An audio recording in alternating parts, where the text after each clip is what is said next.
Welcome to Evidence Mastery with Dr. Massoud Toussi. I am going to help you understand what pancreatic cancer is and how it is managed. Please know that this video is for education only and will not replace your doctor's advice.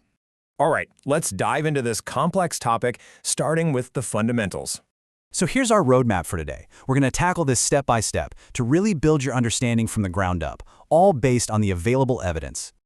First up, let's get a handle on what this disease actually is and, really importantly, who's most at risk. Okay, so when we talk about pancreatic cancer, the evidence shows that we're almost always talking about one specific type, pancreatic ductal adenocarcinoma. Now, as its name kind of gives away, it starts in the cells that line the pancreas's duct system, the very tubes that carry digestive enzymes. And to really understand the gravity of this, you just have to look at the numbers. We're talking about an estimated 51,750 deaths from pancreatic cancer every year in the United States alone. I mean, that's a staggering figure, and it places it right up there among the most serious cancer diagnoses. Now, location is key here. About 80% of these cancers pop up in a very specific spot, the head of the pancreas. And this is so important because if you look at the anatomy, the head of the pancreas is kind of wedged right next to the small intestine and the bile duct.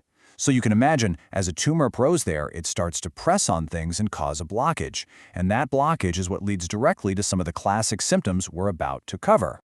So what causes it? Well, the evidence points to a few key risk factors. Smoking is a really big one. We know the carcinogens can damage pancreatic cells. Having a history of chronic pancreatitis, that's long-term inflammation of the gland, also increases the risk. And while lifestyle factors like obesity are definitely significant, we also have to remember that for about 10% of people, there's a hereditary component. It runs in the family. Okay, let's move on to what is arguably one of the toughest parts about this disease, actually finding it. And here's the crucial point. The early signs are often really vague and nonspecific. They can easily be mistaken for something else entirely, which, unfortunately, is a big reason why the diagnosis often comes late, when the disease has already had a chance to spread. When symptoms do become more obvious, they often fall into a classic triad. First, there's this deep pain in the upper abdomen that can even radiate through to the back. Second, there's jaundice, that yellowing of the skin and eyes, which happens when the tumor blocks the bile duct. And finally, there's significant, unexplained weight loss. So how do doctors confirm it? It's a really careful, multi-step process. Step 1 is all about imaging, using advanced scans like a CT or an MRI to get a good look at the pancreas. But a picture isn't enough, which brings us to step 2, getting a tissue sample, usually with a procedure called an endoscopic ultrasound with biopsy. And once the cancer is confirmed, that leads to step 3, staging. This is where we figure out exactly how far the cancer is spread, which is absolutely critical for figuring out the best way to treat it. All right, so once the diagnosis is made, how do we approach treatment? Let's look at what the evidence tells us about managing the disease and its symptoms. In this slide, this really illustrates the #1 challenge we face. Because of that late diagnosis we talked about, the vast majority of patients, we're talking 80 to 90%, are diagnosed at a point where the cancer is already considered unresectable. That just means surgery to remove it isn't an option because it has already grown into vital structures. Now for that smaller group, that 10 to 20% where surgery is possible, the go-to operation is a very complex procedure called the Whipple procedure. It's a major surgery where the head of the pancreas is removed along with parts of the surrounding organs. But surgery is just one piece of the puzzle. What's been a real game changer is what happens after the operation.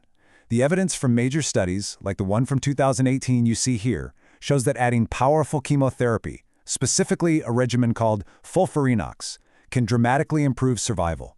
We're talking a median survival of over 54 months, which is a huge leap forward compared to surgery alone.